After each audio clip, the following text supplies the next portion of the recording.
Introducción. Toda persona tiene derecho al trabajo digno y socialmente útil. El derecho al trabajo es el derecho fundamental humano por el que toda persona tiene derecho al trabajo, a la libre elección de éste, a condiciones equitativas y satisfactorias de trabajo, a la protección contra el desempleo, sin discriminación, con igualdad salarial, remuneración digna, protección social y derecho de sindicación. Es así como se da inicio al artículo 123 de nuestra Constitución.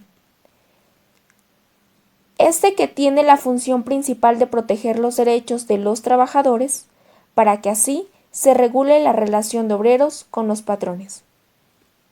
Dicho artículo contiene normas que regulan el procedimiento laboral de las juntas de conciliación y arbitraje, las materias sustantivas que contienen los derechos de materia de estabilidad en el empleo, vacaciones, salario mínimo, aguinaldo y condiciones en general. También tiene un apartado para el procedimiento de huelga, que regularmente se viola mucho este derecho. Incluso, en ciertas ocasiones, se ha violentado a los mismos trabajadores. El artículo 123 se divide en dos apartados, por mencionar algunas enfocadas en las empresas y sus trabajadores. Apartado A. Entre los obreros, jornaleros, empleados domésticos y artesanos. En términos generales, el apartado A regula la duración de la jornada de trabajo, la prohibición de que menores de 14 años trabajen, el descanso semanal obligatorio, los derechos de las mujeres embarazadas y sus descansos obligatorios, el derecho al salario mínimo, la igualdad salarial entre trabajos iguales, los embargos, compensación o descuentos del salario mínimo, el derecho a la participación de las utilidades, la obligación de que el salario se pague en moneda de curso legal, el derecho al pago de tiempo extraordinario laborado, la obligación de procurar la vivienda digna a los trabajadores, el derecho a la capacitación y adiestramiento, la protección de los trabajadores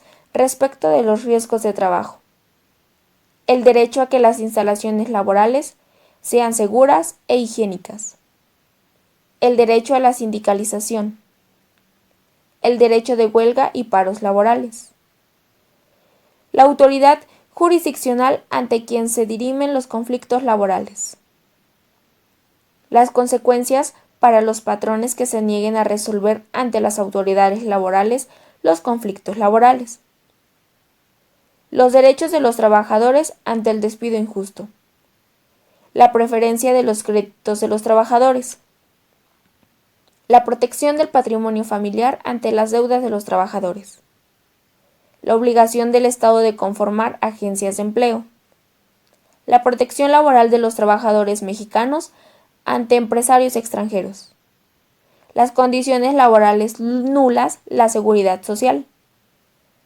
la competencia federal o local de las juntas. Apartado B.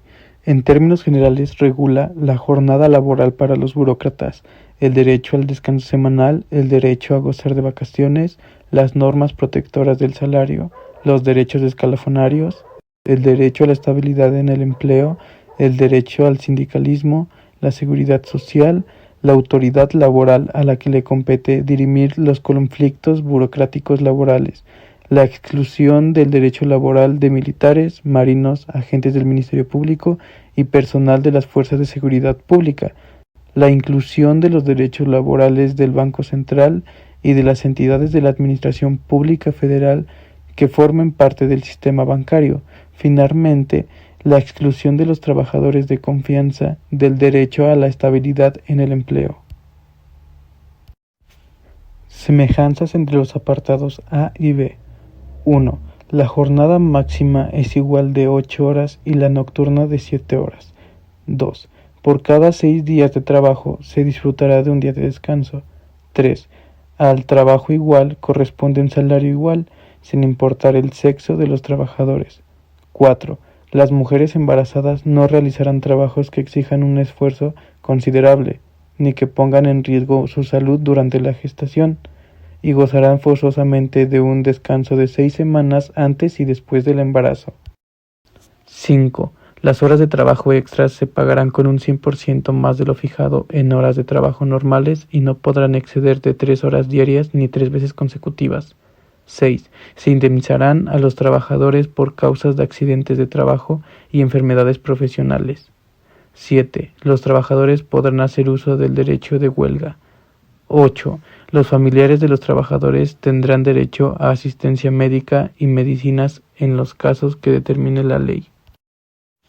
Diferencia entre los apartados A y B. A. Va enfocado a los jornaleros, obreros, empleados domésticos, etc. B. Se refiere a los poderes de la Unión y sus trabajadores. A. Los salarios mínimos se fijarán por Comisión Nacional.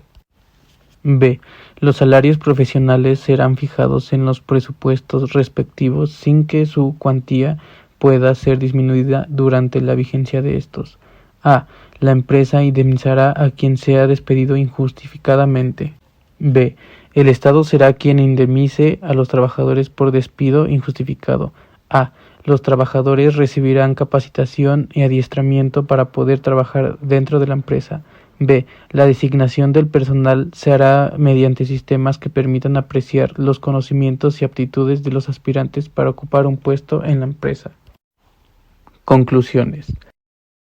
El artículo 123 constitucional contiene los derechos en materia laboral, como son los derechos de los trabajadores, tales como vacaciones, salario mínimo, aguinaldo y las condiciones laborales en general. Establece las normas que regulan el procedimiento laboral ante las juntas de conciliación y arbitraje y los tribunales burocráticos.